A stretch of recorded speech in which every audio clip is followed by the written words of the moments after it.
Welcome to Typically Unique Real Talk with your hosts, Kim and Carlos. Get ready to dive into the unexpected with us each week as we bring you fresh perspectives on a wide range of topics. From the typical to the very unique, we promise to surprise you every time. Join us for thought-provoking discussions, plenty of laughs, and a whole lot of entertainment. If you're ready, let's get into it. Welcome back to Typically Unique. I'm Kim Aponte, and I'm here with my husband, Carlos. Hello.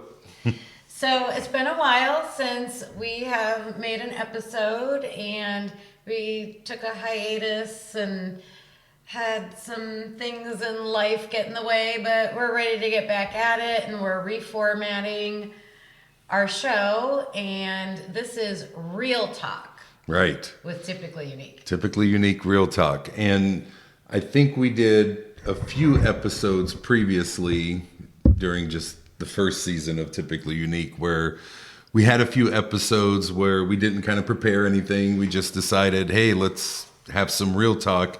And that kind of came from, we'd start talking about something and had a really good conversation going. It's like, let's just go on the air and just talk about it. Less scripted and just talk. Right. And, we did need a lot of scripted episodes previously because I think we had a lot of data and information and journals and, it was our memoir. So we were trying to document a lot of the things that, we had paper copies of. So I just thought it was I think there was good opportunity for us to do some real talk. Actually, we got some feedback from you that said that some of those episodes were some of the best. They liked those. And so as we kind of start our season 2, we're going to start with just some real talk. Maybe nondescript a little bit, but different topics that we want to cover. So we don't have one specific niche that we want to dive into. We want to cover a lot of different topics. So, right. How we thought we would start with this, after we shared our health journey that we went through with our memoir, and then we talked a lot about counseling, especially ourselves with our marriage and our individual counseling. One of the things we learned during that time was love languages. So I think it was maybe a Christmas stocking stuffer or something. One year I got this set of cards that are called Love Language, and they're just conversation starters.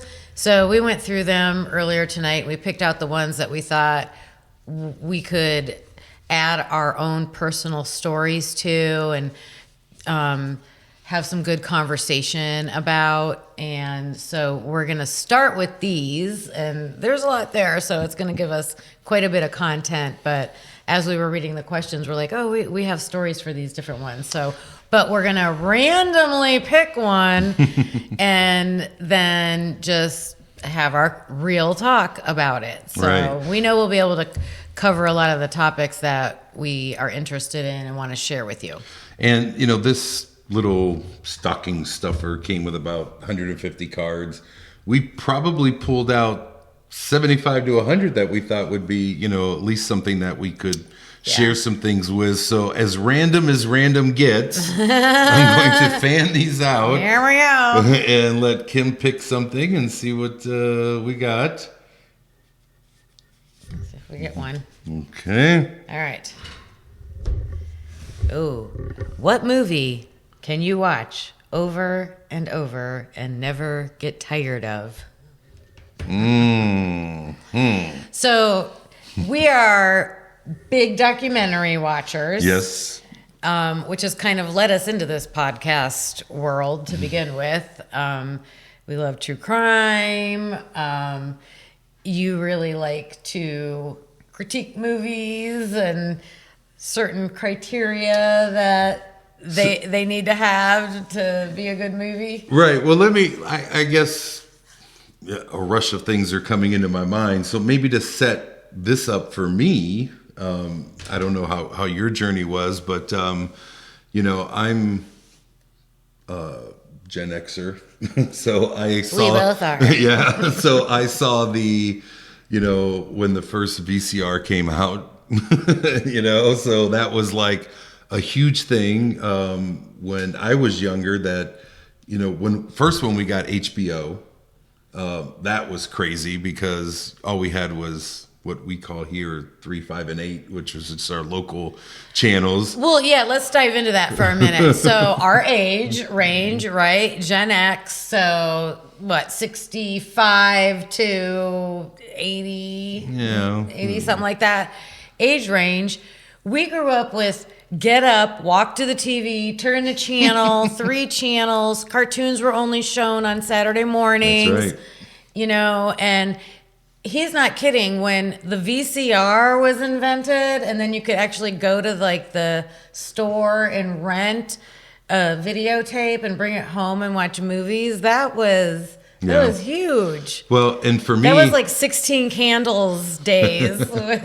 well, for me though, it was HBO first, and for me, HBO was. First of all, it was awesome that we got that cable. I was surprised that we never actually had did. that in my household. Yeah, I was surprised that we did, but they would run for a month a movie. So I would watch a similar movie over and over and over again that entire month until the next month, and they would have 5 new movies or whatever, and then you'd watch that movie over and over. So there's a few movies that I know verbatim because I was just watching movies. Oh, that's how this all came about. Like, because you don't understand. When my brother-in-law comes over, his younger brother, it is movie trivia time. And I'm like, how do you guys know all these quotes? We quote movies all the time. Yeah, it's crazy. So I didn't have that experience growing up. We never had HBO or anything like that in my house. So when I went to friends' houses that had it and stuff, that was a treat. Oh, for sure. And then it was probably after 8 and 9 o'clock that the R-rated movies came on. So I would struggle to try to stay awake back then to watch maybe an R-rated movie, because only PG, and then they came out with PG-13. Would those movies be shown during the day? But only at nighttime would they show the R-rated movies. But anyway, that kind of led me to the VCR. And then the VCR came out, which I thought was awesome. And so then we could watch movies because we didn't go to the movie theater so much. We went to drive-ins. Mm-hmm. And drive-ins were movies that were 6 months to a year old. So we never saw any movie new at a theater. We basically went to the drive-in and caught a double feature of something. But movies were kind of a big part. But when we got together, so this was mid to late 90s, right? Late 90s. When we got back together, because we were kind of high school sweethearts for a little bit, and then we went and did our own thing for a while. Then we came back mid 90s, and the apartment we started living in across the street was a Blockbuster. Yes. And we would get new movies, we would get documentaries, because I was kind of into those. And we would watch 2 or 3 movies, or whatever, and, try to take them back before the late fees and all that. And I remember at one point at Blockbuster, they had my receipt underneath the glass on the counter because I had rented the most movies at that location. Do you remember this? And I was like, oh, wow. Because we lived right across the street. We were like so that was like our, every weekend, that's what we did. Even during the week. I mean, it was crazy. But we had rented so many movies one year. I mean, we were new parents, so we didn't really go out too much because they were infants. Going out, yeah. So we were watching movies and stuff like that. But that's funny. But I guess that's the origin. I guess I've been a movie buff for a long time. Were you a movie buff kind of growing up, or did you just kind of, when we got together, were you starting to watch a little bit more movies? Yeah, definitely more when we got together. But, I watched popular movies. Did you go to the theater? I mentioned not too much. Yeah, me neither. Not too much. The drive-in. Same here. We went to the drive-in when we were kids. That was like a big thing. Yeah, that was a treat. But I guess to answer the question, what movie can you watch over and over again and never get tired of? I'll start. Yeah, because I know what mine is. Oh, okay. Yeah, I think I know what yours is too. But I don't know what yours is. well, maybe. So when I was a teenager, We should try to guess what each other's is. guess. I don't. Guess. Teenager? Yes. Oh no, I shouldn't have said that. Well, it may not be the movie though, but it's how this obsession with this movie happened. Jaws. No. Oh, I don't want to watch that because I was afraid to go to a lake because I thought Jaws would come out and get me. I don't know. It's got to be a baseball movie. Oh, okay. Is it a baseball movie? It is not, Kimberly. I don't know. One more guess. I'll give you one more guess. Jaws, baseball movie. Give me a year range. Ooh, I don't know if I could. Is it? It's not Prince related. No, no. Although I do love Purple Rain, but no, it's not Prince. What happened was, You have to tell us. Yeah, no, I will. I was a teenager, and I watched some documentary about Nostradamus. And in that Nostradamus documentary, which I love the Nostradamus stuff, Yeah, you know, we watch that and a we're lot. kind of into that. But one of the segments was about how Nostradamus predicted that a falsely accused man would be convicted, although I don't think he was, or charged with the murder of JFK. And they showed a bunch of Oh, stuff. I should have known that. You should have, You are honey. He's a huge JFK conspiracy theorist. Right, which kind of Movie started buff. the whole documentary I knew thing. this. You know, I know you knew it, but it's all right. So I saw that, and I was like, for a long time, I didn't visit the library a lot, but every time I went to the library, I tried to look up books about the JFK assassination. Oh, I love that. I know you do. I know. Because you'll find out something about me maybe later on and about me in books that but but I would like try to look up things about JFK, and there was no place to go for this, right? So I had heard later on in life that Oliver Stone, who was a big director at the time, was going to do a movie about JFK. I waited with bated breath to go watch this movie. I was probably like at a midnight show. I was there the next day. I watched it in the theaters probably 3 or 4 times. And then I rented it like crazy, watched it all the time. And actually, my daughter a couple weeks ago said, "Hey, will you watch JFK with me? Because Robert Kennedy is running for third party for president." Oh, yeah. And she's like, "I don't know who the Kennedys are." And I was like, "Blasphemy!" Like, what? Like, come on, you know? And she's like, "Well, I've heard of JFK, but how does Robert Kennedy fit into this whole thing?" I'm like, "Okay, we got to watch JFK." So that is on my list to do with her, that, you know, we can watch JFK together. But that is the movie that I've watched over and over again. We went to New Orleans, and one of the things on my bucket list to do to New Orleans was do the tour of the folks who were down there. But there was so much else to do. We really didn't get to that. Well, but because in New Orleans, that was where the lawyer was? Why do I think lawyer? Well, yeah, the guy who actually took the only trial to court was from New Orleans. But Lee Harvey Oswald and David Ferry were in New Orleans doing all of their conspiracy stuff before they ended up going to, or at least Lee Harvey Oswald going to Texas and participating in the assassination.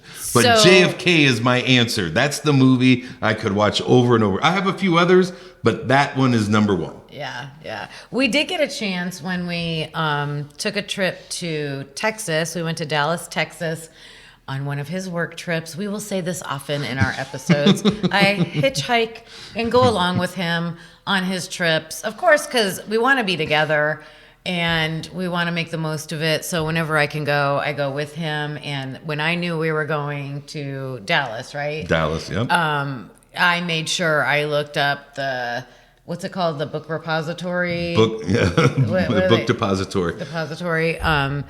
And got in there and saw what's called, it's like a museum now. Yeah, for sure, on the the 6th grassy floor. knoll. We went to the grassy knoll. Yep. I mean, you could really dive into it down there, and like you can have a guided tour, like rent the same vehicle that Kennedy was in and have you drive by. Like I looked into all that stuff, but and to back up on that, to maybe give a little context to it, if I take a work trip and Kim comes along with me, so I'm doing work stuff, but she will look up what things are happening in that area during that time. Now, sometimes it's during the week, right? So occasionally we'll wrap it around the weekend. We'll spend a couple extra days, I'll pay my own money to do that and stuff. But Kim will find excursions, places to go, places to eat, places to museums to go to, Segway rides, whatever. I mean, she'll find something for us to do. So when I get back from work, visiting a customer or something, we come back to the hotel. She's like, all right, you got 30 minutes and we're out of here. We're going to go do something. So, but that was special that we got to actually go see that because you have that. Oh yeah. Bucket list. Interest in that. And they even had a logbook when we walked in, right? And they're like, why are you here or something? I said, because I've been fascinated about this since I was a teenager or something. I wrote in there. So, yeah. But should we get to your movie? What's mine? Love and Basketball. Absolutely. I know my woman. I Love and Basketball. If you haven't watched it, I've watched it 5,500 million times. I could put that movie on at any time and just watch it. It has the best soundtrack. If you're especially our generation, like just the soundtrack alone is worth it. But our history is, we went to the same elementary school, but he's older than me, by what was 3 grades, 3 grades older than me. So we were always in the same schools, but we got to meet because of basketball. Right. And so this movie is about a girl and a boy that are friends when they're little, and they're both basketball players, and there's a love story, but you get to see them. It goes through the decades and them growing up and making that connection, but then it's also their basketball careers, and I just love that movie. And one of the things, I love the movie too, and when she puts it on, I do watch it, because our story is we met in high school because of basketball. I was watching her practice and I was like, I couldn't believe how much she hustled, and she was a freshman at the time, and she was just running circles around, sophomore, juniors, and seniors. I just thought, wow, that person has a great work ethic, she's good looking, kind of just was the full package. But, we were friends in high school, but we didn't develop, a true romantic relationship until, almost 10 years later. And that's kind of the essence of the story in Love and Basketball. They were friends for a long time and they tried to date, before that, but they had to go through a little bit of life first. Yep. Which we did. The right moment. And then the right moment, comes along. But. So the connection between us and that. And, we can, since this is real talk, and we just want this to be a conversation starter. Basketball has been a pretty big part of our lives, early on anyways. But, when I can speak from my perspective. Like when I was in high school, I felt very fortunate that, because we're from a small town, the talent pool and everything to draw from might not be as big as it can be in bigger cities. And I felt very fortunate when I was in high school that they were able to have a guy come in who he actually I don't know if he was drafted but he spent time in the NBA and college level and professional level, and to be coached by someone like that in high school, I see now how special that was, and I knew it at the time. The guy knew what he was doing, and he took a bunch of ragtag high school girls and made us as successful as we could possibly be, at that time. And then when our daughter was in high school, well, I'm a teacher, and so I've loved the sport, and I coached. I volunteered to coach our elementary programs, and that became special because my daughter was interested in being able to spend that time with her. And, she was very successful in high school with that. And, your story with basketball, like that got you into college. Yep. If you want to. Yeah. Oh, well, share. Well, I want to pick up on Carly because, Yeah. The cute thing was Kim was elementary school basketball coach and for girls. And Carly was little at the time, but Carly was at every practice. Yeah, she was like 6 years old. Yeah, and these were like 5th and 6th graders, right? That you coach, So, but Carly was at every practice, so she got to be around older girls. She learned how to dribble, she learned how to pass. Mom was doing drills with them and coaching them, and kudos to her. She, with all the elementary schools in our district, 5 or 6 of them, they won the championship, that year. And of course, yeah. But that was such a great experience. I know for you, but fun. for Carly, Fun I times. enjoyed watching it. But Carly got into basketball, and I think those 4 years that she was in basketball, we loved watching her. Right. I mean, we came to every game. We kept her stats. It was a really enjoyable time. So basketball is very important to our current family. Love and Basketball is definitely a movie that I recommend for you to watch. It's got everything. Love story, great music, good storyline, good theme, good message, feel good movie. So yeah, I highly recommend that, and just. Do you have a second one? Do you have like another movie that was, that you could watch over and over again? Over and over again. I don't know. I just know like my movie genres are all over the place. So like my favorite thing is if there's a movie that I know was a book, a popular. Most Yes. movies, a lot of movies do come from books, Yeah. but if they're like a popular, like bestseller, especially kids novels, because I'm a teacher, if I find out that the movie's coming out and I haven't read the book, I will race to read the book first because Yep. the books are always better because they just can put more in them. Oh gosh, some of those have been like Bridges of Madison County. Harry Potter. All the Harry Potter books. Yep. Of course. And one movie that I'm waiting to be made is The Devil in the White City. And if you have not read that book, I am waiting. Like, who's the actor that I said bought the rights?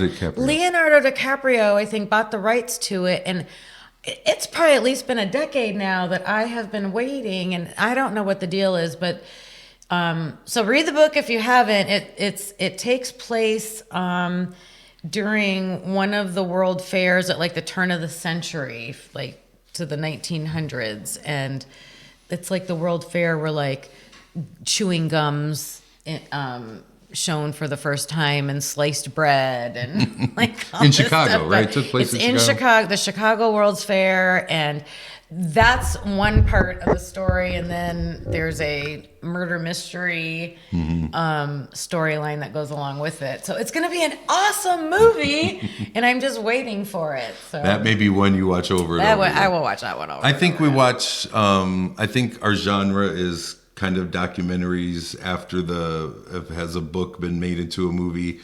I used to joke with Kim when we were renting movies. I used to say it's about teaching and it's based on a true story. Based on a true story, Yeah. I'm sold. So like Lean on Me and the one with Morgan Freeman. The one with Michelle Pfeiffer. Dangerous Minds. Things like that. I'd be like, hey, I got that. We'd watch that movie first. Mr. Holland's Opus. Yeah. So any movie that was a true story and about a teacher, we loved that genre. That was a genre for a while. It was. There was a lot of them. The good old days in the 90s. It's not like that anymore. And then for me, documentaries, I think, were always, because I rarely ever went to a movie theater. I only seen one documentary in a movie theater. Only one. What was that? And that was Hoop Dreams. That's such a good one. That's such a good one. Hoop Dreams. Yeah, it was the only documentary I ever saw in a theater. And I know there was some Michael Moore ones maybe we saw in a theater, but I can't remember if we saw it in a theater. We just waited for it to come out on video. So. But, that was the only one I ever watched in a theater that I can truly remember. But we like documentaries. And I think the only other movie that I could watch, because I don't like watching movies over and over again. Like if we watch something, she'll rewatch it and be like, oh, hey, I'll see it new for like the fifth time. Like, oh, I never saw that part before. And me, I know what's happening every single second because I'm watching the movie, right? But the only other one, because I was so shocked when it came out, and it was kind of big at the time, but not really anymore, was Forrest Gump. Oh, yeah, we've watched that a couple times. Yeah, the way he is integrated into all the old stuff and the music. I like the music of it too, and it was really innovative at the time.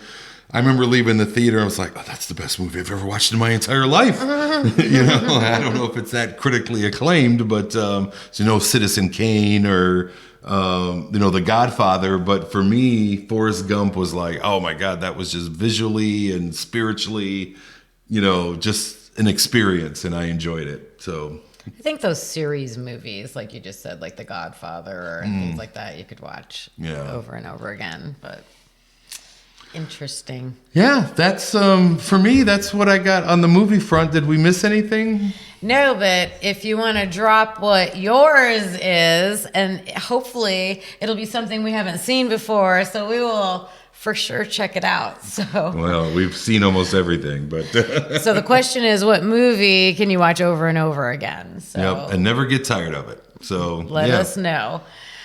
We're gonna be covering many different topics, hopefully entertaining and informative, little debate style sometimes. So we hope you'll keep joining us back, and we'll see you on the next episode. Bye.